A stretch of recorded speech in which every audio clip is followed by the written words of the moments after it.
Detached. We're here with another market update. Today is May the 4th. We're reviewing the stats of April 25th. I'm joined with Patti Martin and Jennifer Adams. How are you two? Awesome. How are you? Good, Adam. I'm doing Thanks. quite well. It's a beautiful sunny weekend. How can I be upset, right? Yeah. Absolutely.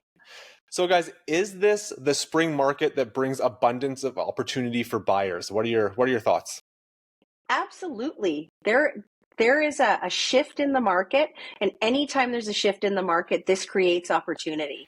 Now, is it the right time for people to buy? Maybe not, but can it be? Absolutely. If you have a stable job and it makes sense, this is an amazing market to move up in. Yeah, we've experienced that with a few of our upsizer clients, that they've been able to buy at a discount, but the difference between what they sell for and what they buy for, like that difference there is actually working in their favor versus Especially if they bought 4 or 5 months ago. If you're moving up. So if you're moving Exactly. up, you're upgrading your home, perfect time to move. You're going to save some money as a result, even though the price that you sell for won't be as high as what you might have gotten 6 months to a year ago. The difference will work in your favor. It's an awesome time for has decreased more. Yeah. And the crazy part about this isn't even a bad time to downsize. You want to know why? You've got so much to choose from on the bottom. So you get your house sold and then you can have fun and you can take your time. Hey, look at all these things that are popping up. I have so much choice. I actually think it's a fantastic time to be buying or selling. The other thing I want to mention right now is I feel a shift in people's attitude. I don't know if you guys have noticed it, but in the last week or so, ever since the election kind of settled things down, south of the border has quieted down a little. There seems to be hope again. Like people were quite stressed out and worried and feeling really not sure about doing anything. And suddenly there's hope and, we're slammed busy, which is really cool. Yes. And there's some really good listings that we have coming out in the next little while. There's a whole lot of positive all of a sudden in the air. So let's review some of those numbers. Okay. The Board of Realtors came out and said that the residential home sales in the region totaled 2,163 in April 2025. It's nearly a 24% decrease from last year. And then again, just because I like to give month over month, we are actually up month over month 3.4% in sales. So what I found interesting about this number here is that this is the lowest selling April since the start of COVID in 2020. Every other April has been significantly higher and more active than this. It's just obviously we knew the shutdown in April. So my question for you guys is, we know that sales are down nearly 24%. And despite the improved borrowing costs, what factors do you believe are holding buyers back? And how long can this hesitation kind of continue on for? I think I really agree with what Patti said. I think that we are seeing that things are becoming slightly more certain around us in terms of politics. We don't necessarily have an election on the horizon like we did in the fall with the provincial government. Now we've had this spring election, and I do think that people's lives move forward and they need to do things. So I think there's a chance that we do see a little bit more activity as more inventory keeps coming on and the opportunities look better and better. I think it's finally going to have buyers come off the fence, so to speak. Yeah. Interest rates are still good too. Yeah. Yeah. Well, yeah, we've had 7 consecutive cuts. We are kind of predicting a few more basis points by the end of the year. So we've been saying it in previous podcasts, like interest rates are where they need to be. So now it's a matter of, are we secure in our jobs? How's the economy? Can we foresee 5 to 10 years out that this is going to be a safe purchase for our needs, purchase or sale? Adam, you know what I think is probably the single biggest obstacle for buyers right now is unrealistic sellers. Because I think that we see time and time again when a seller prepares their property correctly, like they make it ready to go, and then they price it right, it sells. And when they don't price it right, it sits there. So. Well, it's a perfect segue into some of the inventory and talking about what sellers are competing against. There were 6,850 newly listed properties for sale in Metro Vancouver in April 2025. It's a 3.4% decrease compared to last year. So there's fewer new listings coming onto the market. Month over month, our new listings actually increased by about 6%.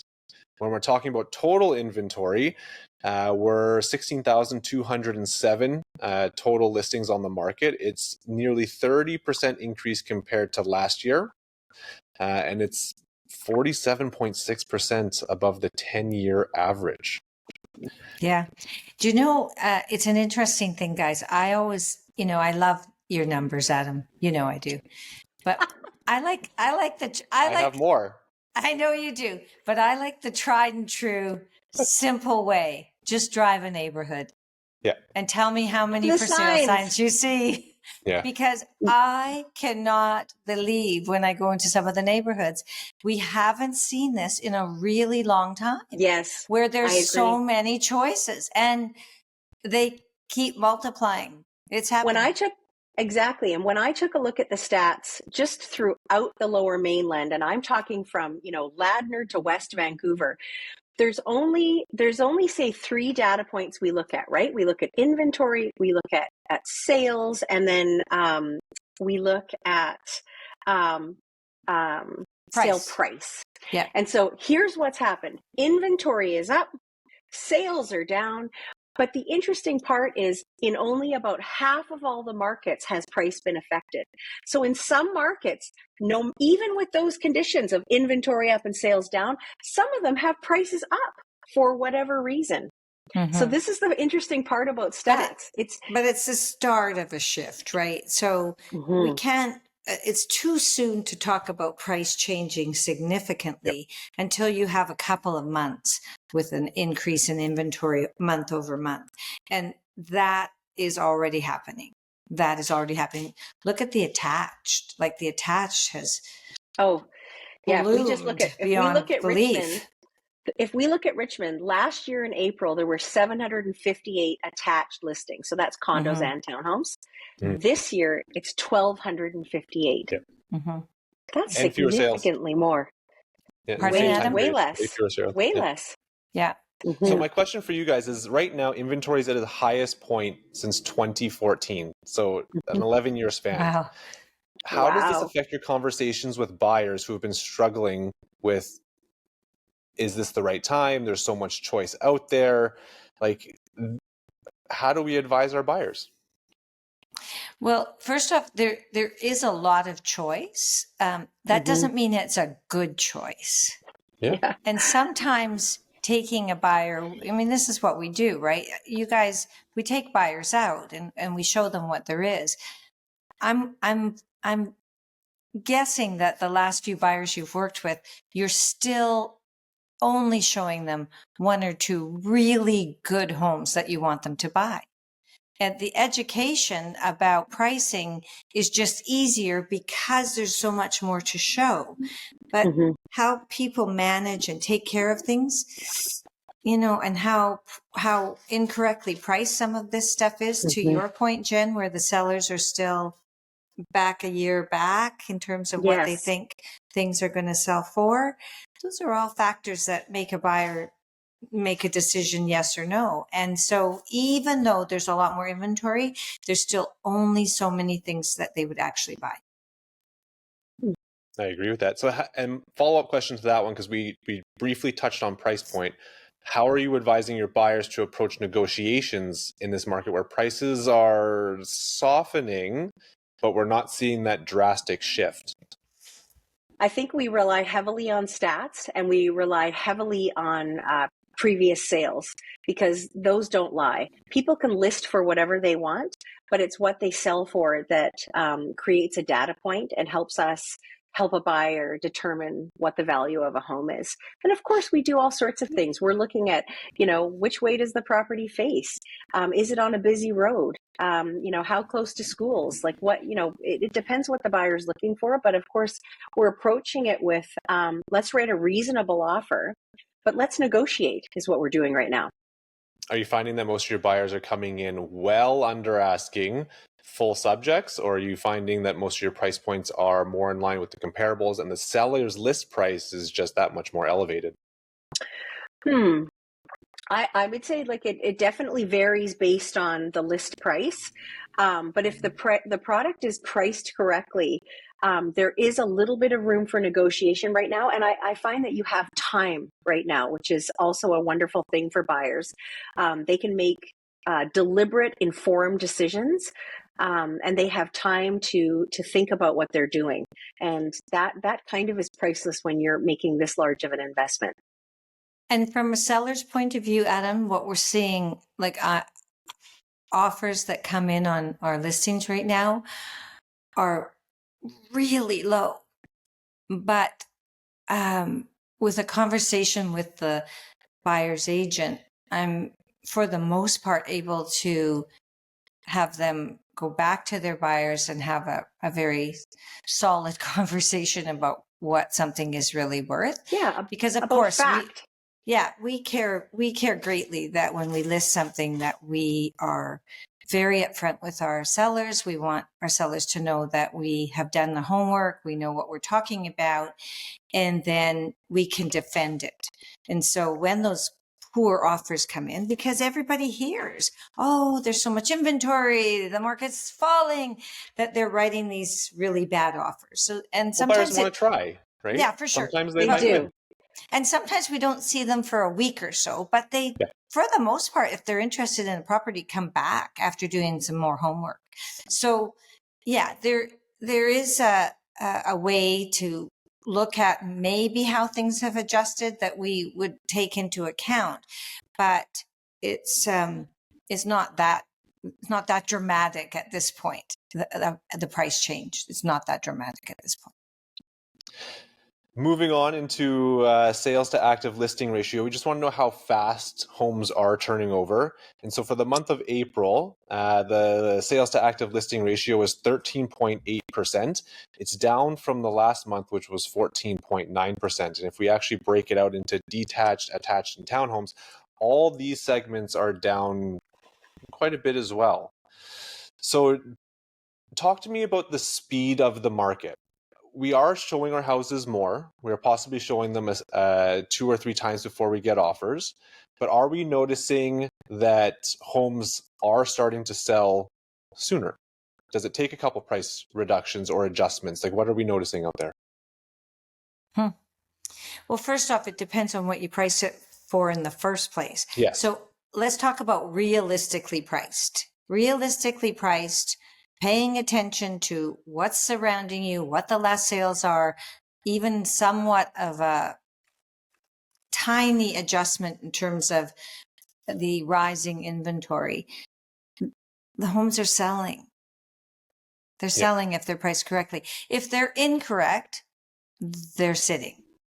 And that's what happens. When I looked at the stats from March to April, the days on market in almost every category except for a few outliers, it took longer.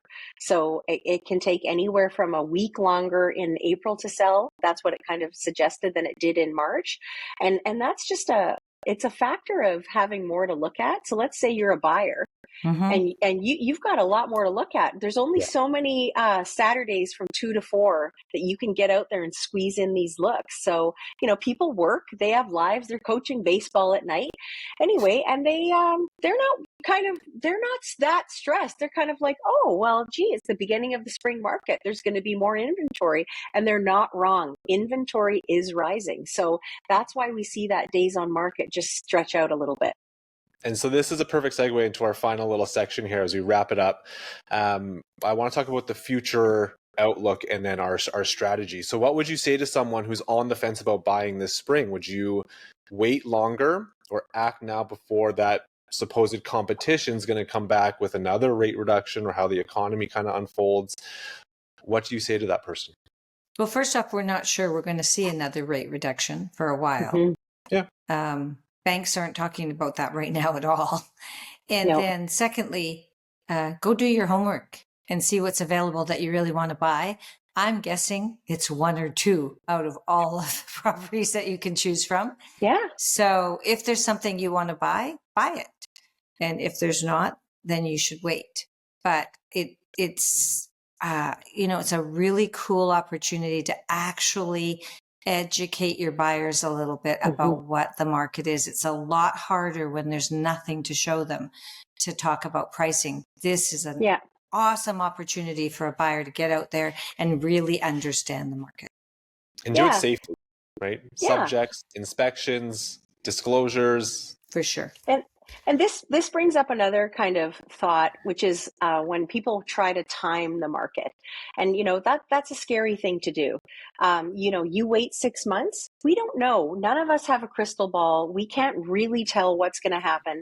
And at the end of the day, whether you buy today or you buy in 6 months, if you're holding that real estate for 5 years or 10 years or whatever, you are going to see that you had a home to live in, that you paid down your mortgage. Like there is a tried and true kind of way to purchase a home, pay that equity down, let the investment increase, maintain it, put a little sweat equity into it, shine up your front door better than your neighbor and all that kind of stuff. And so, is it now or is it in 6 months?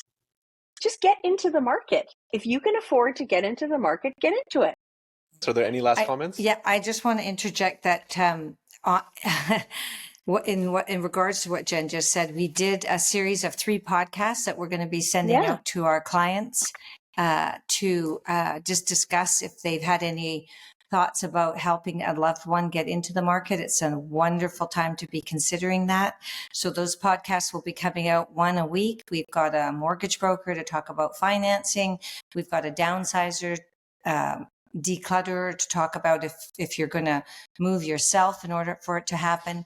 And the most important one is a lawyer to discuss how to protect the investment for everyone involved. So we hope you'll take a look at it. Yeah. And the only other thing I'd like to add is Happy Mother's Day to all of the mothers out there, because my goodness, where would we be without moms? So happy Mother's Day. Yeah.